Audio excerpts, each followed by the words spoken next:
はいどうも。では今回は、才能と努力っていうテーマについてお話しします。巷ではですね、人間、生まれ持っての才能が全てだの、一方では、努力の方が大事だのって決めつけたがる人っているじゃないですか。あとは、発明王ということで有名なトーマス・エジソンが、天才とは1%のひらめきと、99%の努力であるって言ったのは有名な話ですね。しかしながら、個人的には、才能と努力のどっちかが、一概に大事とか、その両者の比率はそれぞれ何%であるべきだっていうのは、もはやナンセンスで、人生において、望む結果を得られるかどうか、あくまでそれを構成というか、成立させる要素として、才能や努力っていうのがあって、式で表すと、結果イコール、才能かける努力かける運っていうことに、なると思うんですよね。一つ一つの才能と努力と運、それぞれの要素が0から10で、11段階あるとして、才能10、努力も10、運も10っていうことであれば、10×10×10 っていうことで1000点、最高点の結果に、なるというわけですね。で、裏を返せば、一つでも0の要素があったら、他の要素がどれだけでかくても、つまり優れてても、結果0ですよね。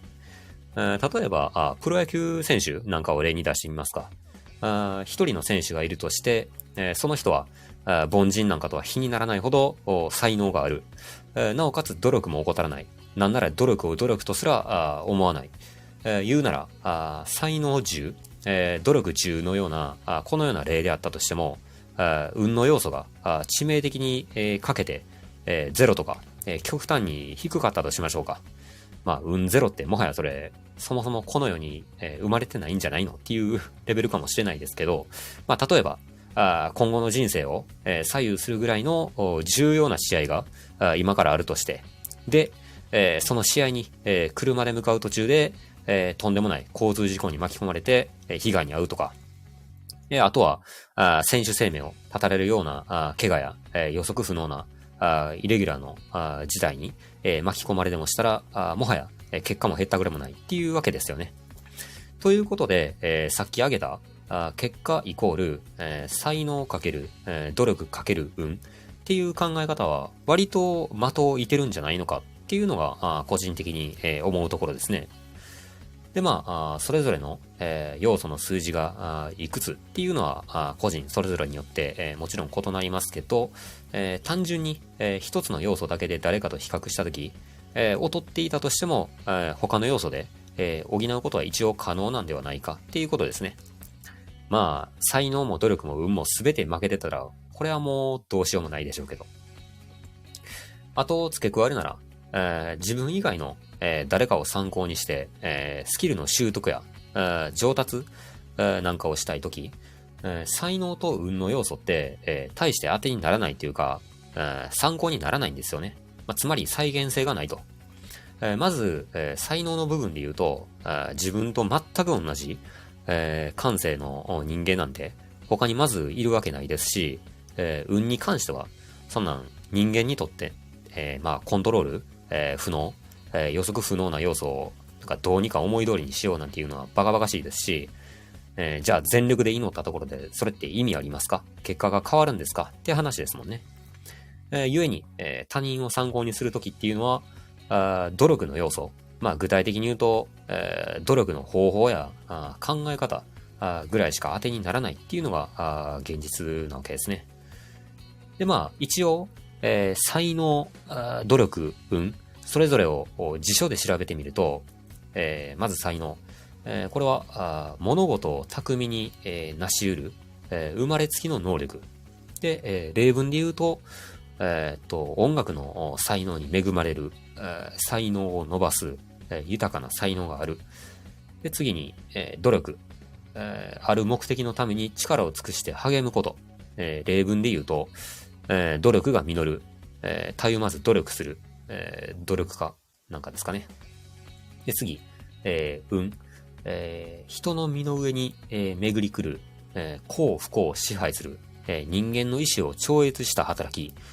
天命、運命、例文で言うと、運が悪い、っていうように、記載されてるんですね。個人的に、よりしっくりくる表現としては、次の通りですかね。才能。優れた感性や直感のこ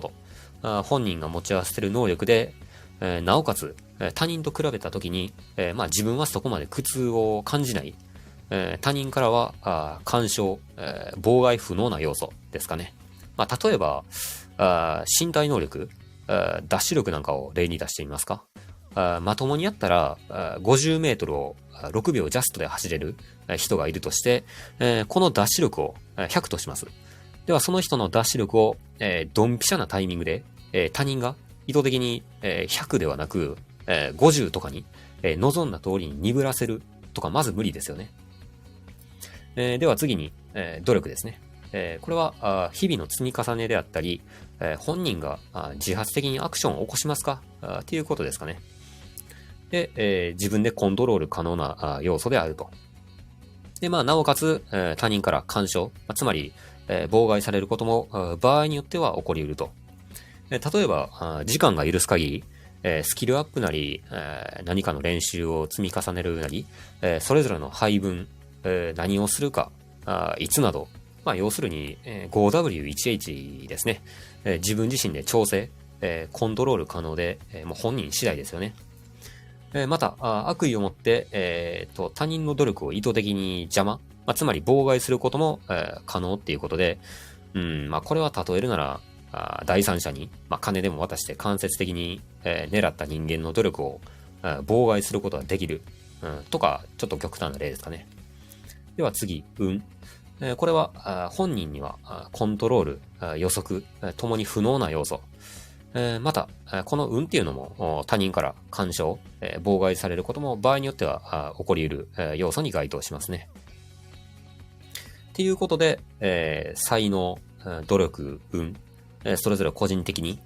まだしっくりくる表現を述べたわけですけど、実際のところ、それぞれをどう捉えるか、どう定義するかはやっぱり人によって変わってきてしまうんですよね。で特に才能と努力なんて実に曖昧な表現ですからね。けど、やっぱり大事なのは、どうでもいい人間に、あなたは才能がないだとか、努力不足だの、言われたからって、それってあなたにとって、重要なのか、